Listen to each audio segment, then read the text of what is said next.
Welcome, young Mage on Rhino. Happy New Year! This is the second episode of Next Gen MTG. It is magic discussion made by kids and youth for the next generation of competition for you. Today I'm joined by pro Magic player Dana Fisher. Before we get started, I have two things. One, I want to thank my patrons and supporters for helping this channel. They help us continue making bigger and better magic content just like this.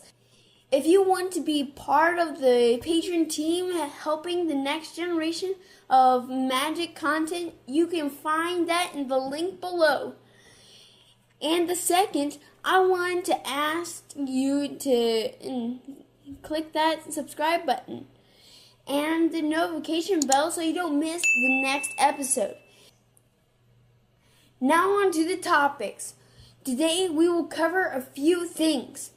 What holiday presents we got this year, the name change from Grand Prix to Magic Fest, best of one in competitive play, and you'll just have to wait and see. Let's get started. What magic related stuff did you get? I don't get any magic related stuff actually. Okay. I got a storage and storage box and sleeves. I guess that counts. What non-magic related stuff did you get? I got a Nintendo Switch, a Zuka, and a 1,000-piece puzzle, a Scratch and Sketch Extreme book, and hair chalk. Man, that's a lot of stuff. Yeah, I celebrate 2 holidays that give me presents, Hanukkah and Christmas. So I get a lot more presents. What I got was a phone, a robot that I built. It was a smart robot, and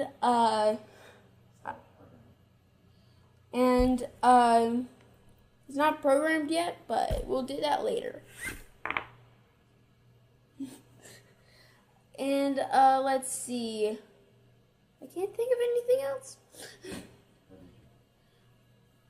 What did you want that you didn't get?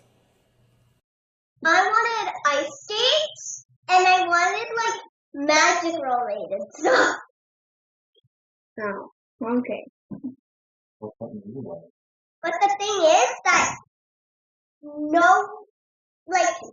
for all my presents, I've never gotten magic related stuff. Okay. What I wanted was the Ultra Pro boulders. They are incredible deck boxes, and that's what I wanted, but never got it. So, what do you think of the name change from Grand Prix to Magic Fest? It's a little weird because I'm used to saying Grand Prix, but now I'm going to have to say Magic Fest, and I think that's going to be a little weird. But otherwise, I think it's fine. Yeah, I really don't care. It's just another word.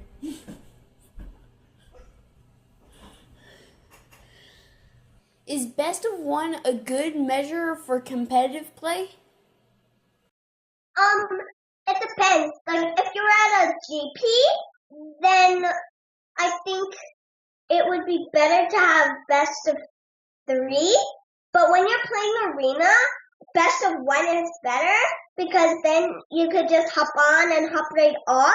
instead of having to stay for the whole best of 3. Because arena's better if you have to go somewhere right after.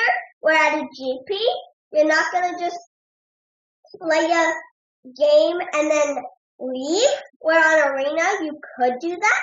So I think on arena best of 1 is better, but at GPs or PTQs or FNNs, best of 3 is better.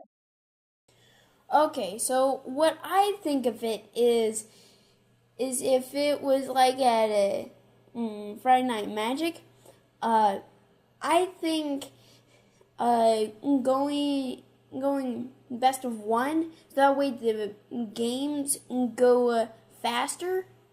So if you win, you win. If you lose, you lose.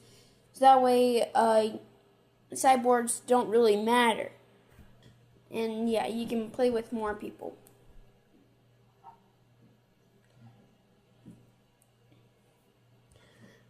How do you build your deck differently for best of 1?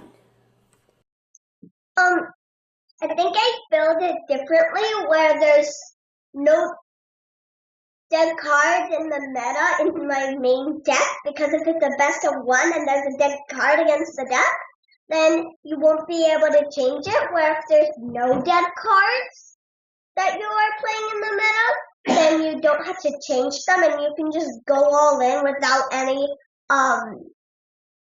dead cards in your deck. Okay. Well, what I say to it is I generally just put it in 2-ofs, so that way the variance, it kicks in. So, what I'm trying to say is you're not just stick to one, and how do I say it? One-way condition, like swinging for 40 damage, that sort of stuff. Like spraying out 9 creatures, and sometimes 3. That's why I think of it.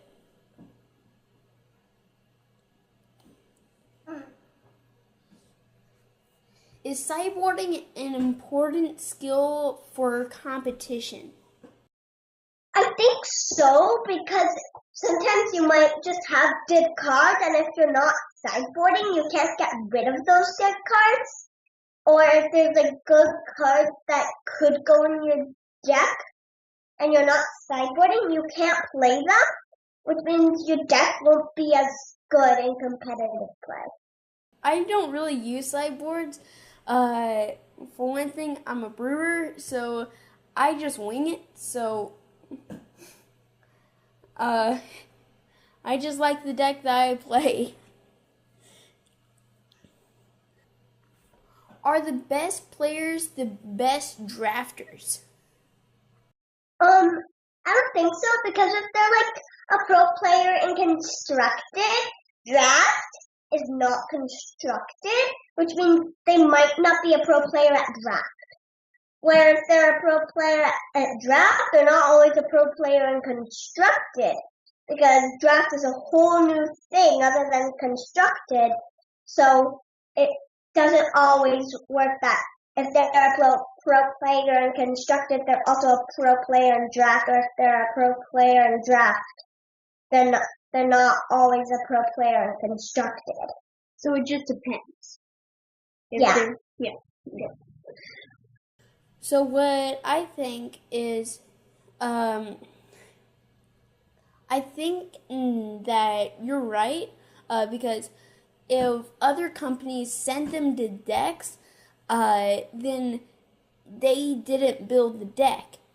So they kind of know you have to think fast and of what you want, and if you don't, then oh hey, you got 5 piles waiting on you. So yeah, I think the best players, the best players aren't the best drafters. Should drafting stay part of pro play? I think so, because it's harder, because you have to Think what is the best card in the pack? Should I hate draft someone? And what deck do I want to build? And you have to think of all those things at once, and that makes it harder. So I think it should be still part of competitive play. I'm really not sure if it should or not, but I think I'll just go with yes, because you're giving the pro players a challenge, and yeah, I'm just giving them a challenge.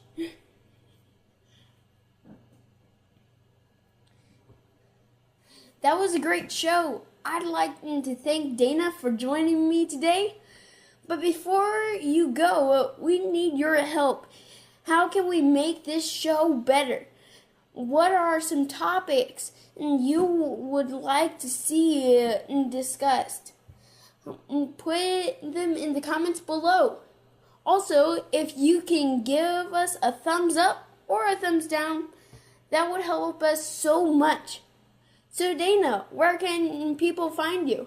They can find me on my Twitter account, at Dana Fincher MTG, and Fisher is spelled Fischer. Okay.